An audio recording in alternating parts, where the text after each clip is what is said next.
Good evening, everybody. Today's evening session is dedicated to class 12, and we are taking up some mixed question answers that have been asked in all India board exams. I have already sent on you know, uh, the group the lessons which have been deleted from CBSE All India Board exam for class 12. But for the convenience of all of you, I want to just read out the topics which have already been deleted for this CBSE All India exam class 12 2020-21. These are the following lessons have been deleted from the literature. The lessons which have been deleted are, Flamingo, the book Flamingo. The lessons which have been deleted are Poets and Pancakes, the interview, a roadside stand, and the in reading, the note making and summarizing have been deleted. Now this time there will be direct questions, multiple choices as well as subjective questions on comprehension, and then that means reading section, but there will be no note making and summarizing. And in the Flamingo book, Flamingo, Poets and Pancakes, the interview, and a roadside stand, these three lessons have been deleted. In Vistas, the Tiger King has been deleted. Journey to the End of the Earth has been deleted. And in writing, poster making, business or official letters for making inquiries, registering complaint, asking for and giving information, orders and sending replies have been deleted. Speech and debates have also been deleted. Only formal and informal letters will come. We later may be having order of letter or asking or inquiries, but the letter will be totally formal as well as informal, and there will no poster making. Advertisement will be there, notices will be there, but there will be no poster writing. And speech and debate will be deleted, but there will be article. So these are the short information for all of you. Now we are going to the mixed question answers of the board expected to come in this year board exam. Yeah, the first question that is there, that is, it is a mixed bag. We are taking it from various lesson. This is from the Lost Spring. The first question is, why don't the people in Firozabad organize themselves into a cooperative? See, the people in Firozabad are the victims of middlemen and sahukars, police and the authorities. They are the victims of middlemen. They have been victimized by the middlemen and the sahukars and the so-called authorities, government authorities.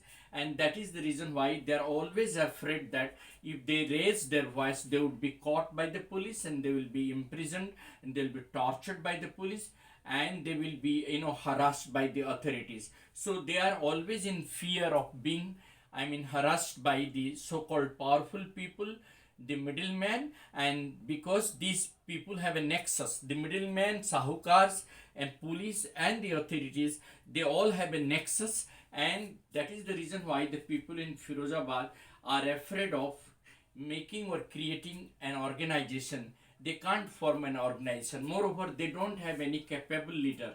Most of them are the victims of poverty. They have been living a life of darkness. They are illiterate and they don't have any leader among themselves. So that is the reason why they can't really make themselves into a cooperative, and they suffer at the hands of middlemen and the nexus of police and the authorities. The question number 2, what does Stephen Spender convey through the poem An Elementary School Classroom in Islam? See, the poem in an elementary school classroom in Islam, reflects or displays social injustice and class inequality. The slum children, they have a dark, a dim future. They are confined to the dark cells as classroom. They can't really dream of a brighter life, a life of knowledge. They are always confined to this dark room, which is, and they are also having their future dark because of the the fact that The authorities as well as the society, are indifferent to the pitiable condition of these slum children. They are bound to lead, they are compelled to lead a life of misery, sorrow, and disappointment. They cannot come out of this dark room and can have a bright future. Their future have always been dim and dark because they are confined to this, I mean, slum, the dirty rooms. They can't really breathe outside and see the world outside, which is bright and having a future for them. It is only because of the, indifference, the attitude of indifference of the authorities as well as the society towards them. They need to actually, the poet wants to request the governors, visitors, and the school inspectors to kindly look into the condition of misery, sorrow, and poverty of the children and do something to bring them out of this darkness and give them the light of knowledge. They have every right to be educated in a better way. So it is the, message for the governors and the school inspector and the authorities to work hard and do something for these slum children who can be given a better education, because they should be provided equal opportunity of education by the government and the authorities. And that is the reason why Stephen Spender, I mean, displays the social injustice and class inequality, that these children have been the victims of class inequality, social injustice. They have never been taken care of. The authorities and the society both are indifferent to their pitiable condition, and therefore they are compelled to live in misery, poverty, and sorrow. They cannot come out of the dark room, the dark classroom, and breathe outside and see the beauty of nature. So now it is high time that the governors, inspector, and all the concerned people must think of bringing them out of that closed door and give them the light of knowledge and provide them equal opportunity to, I mean, learn and become worthy citizens. That is what the question is. Question number 3: what are we single minded about keeping quiet? In the poem Keeping Quiet, actually we all are single minded about materialistic possession. We are running after the rat race of acquiring more and more wealth, more and more fame, more and more dignity, more and more honor. We don't bother about what we are losing by doing so. We are always, I mean, confined to get what we desire for. In the modern man, in the poem Keeping Quiet, he is moving on single mindedly about his materialistic pursuit. He has never been concerned about how and what extent he has gone mad about acquiring materialistic gain. He is only running after his goal. People only want to fulfill their ambitions and progress at any cost. So man is single minded about his pursuit to acquire wealth, dignity, honor, and of course, most importantly, a man is single minded about acquiring wealth, dignity, and honor. Yes, he wants to be single minded about acquiring wealth, supremacy, and territorial acquisition. What is man single minded about? Man is minded about wealth,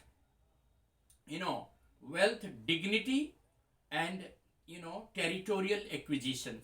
Man has been single minded about wealth, dignity, that is honor, and the third thing that he is single minded about is territorial acquisition. And this is the reason why in the poem Keeping Quiet, the poet underlines the need of going for an introspection, examining. It is the time now to examine oneself, that what wrong we are doing in having such as kind of single mindedness.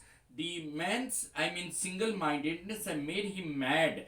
He has completely lost touch with nature, and he has become completely single minded. He is running after the rat race of acquiring wealth and territorial acquisition. And therefore, in this poem, the poet has shown that man has become single minded in acquiring wealth, honor, that is dignity, and territorial acquisition. And the fourth question, the short question is, uh, yes, what made, yeah, write about the poet's fear as a child. Write about the poet's fear as a child. Why does it surface with the going to the airport? Oh, what about the poet's? What is the poet's fear as a child? Why does it surface when she is going to the airport? Yeah, it is from the first poem, My Mother at 62, that is 66. My Mother at 66 by Kamala Das. Actually, this poem underlines the theme that every child is having the fear of losing his or her parents. The fact that every child is having the fear of getting separated from his or her parents. While in this poem, the writer, the poet, is going along with her mother. All the way she is worried about her losing the mother second time. She feels that maybe that when she will come back again, she will not be able to see her mother alive. So as a child, the poet always suffers from a sense of insecurity and fear of losing one's mother or one's parent.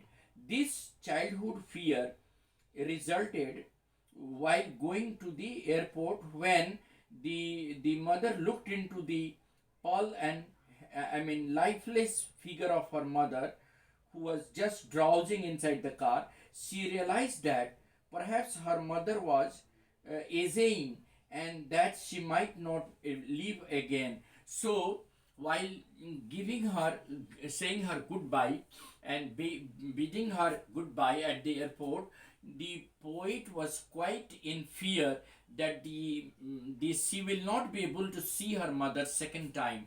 It is only because her mother was suffering the pangs of aging. That every human being has this fear. As a child, we are always afraid that our old and aged parents will not be alive forever to see us, and therefore, while bidding goodbye to her mother, she is completely filled with insecurity and fear that she won't be able to see her mother alive the second time, because her mother has already passed, the age of 60, and she is in the very at the verge of old age and getting aged and becoming feeble. Seeing her lifeless body, she was looking pale and lifeless and just like a corpse. Her body appears just like a dead body. There was no life within her body. She was just drowsy inside the car. So, having seen her mother quite feeble and lifeless and suffering from the pangs of aging, the mother concludes that she will perhaps not be able to see her mother alive second time. So the child's fear and insecurity about her mother is being reflected in the poem My Mother at 66 by the poet Kamala Das. And this is true for everyone, that every one of us during our childhood always fear that our aged and old parents might not be alive forever to look us and to see us, and therefore we are always insecure of their life, and because of the aging, we are always feared that we would not be able to see them alive the second time. And the last question of the day, that is a longer question, that is from an elementary school classroom. The question is that the poet in an elementary school classroom in a slum is pained at the indifferent attitude of the society as well as the authorities towards the slum children who are confined to the misery, poverty, and disease. And a scholar, elaborate. Yeah, the poem An Elementary School Classroom in a Slum, written by Stephen Spender, highlights the social injustice and class inequality. Now, this poem is a beautiful, a message towards the society and authorities, that a section of the people living in slums have always been neglected. The classroom in slum looks dark, lifeless, and so are the children studying in that classroom.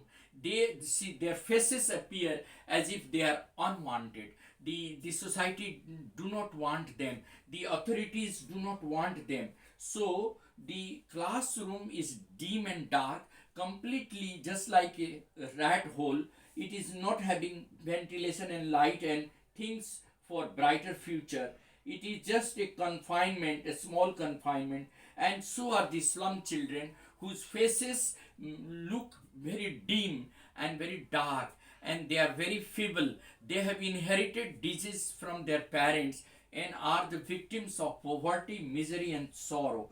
They have always been the victims of poverty, misery, and sorrow. They have suffered this poverty, and they have inherited diseases from their parents. The walls of their classroom are dirty, dim, and so are their future. They are trapped inside these slums. The future of these children are dim and hopeless. They have a dark future, as they are never allowed to come out of this dark room and see the beauty of nature.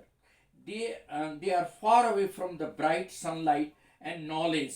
Their chances of fulfilling their desire is almost dim because of the indifferent attitude of the authorities and the society as a whole. The society has never paid attention to better their future, and to give them and to provide them equal opportunity to get educated. And therefore in this poem, the poet is highly pained at the misery and sorrow and the poverty seen and prevailing in the slums for the slum children. Having seen the misery, poverty, and sorrow of the slum children, the poet is greatly pained, and she is just thinking to appeal to the authorities and the society to pay some attention to these children and bring them out of darkness, provide them equal opportunity of education, because the government as well as the educationists can think of the system where these slum children can also be brought together with the so-called prosperous children and can be given education as good as that of the brighter children. So they need badly the attention of the authorities, the school inspectors, and the society, and then only they can be brought out into the light and can be provided the equal opportunity for education. So this poem is an appeal for authorities. It is an appeal to the authorities and the people as a whole to think about providing equal opportunity to the slum children and giving them the light of knowledge so that they can also prove themselves as a brighter children and fulfill their desire and dreams of becoming worthy citizens. And that is what is there in this question. Thank you. Have a nice day ahead.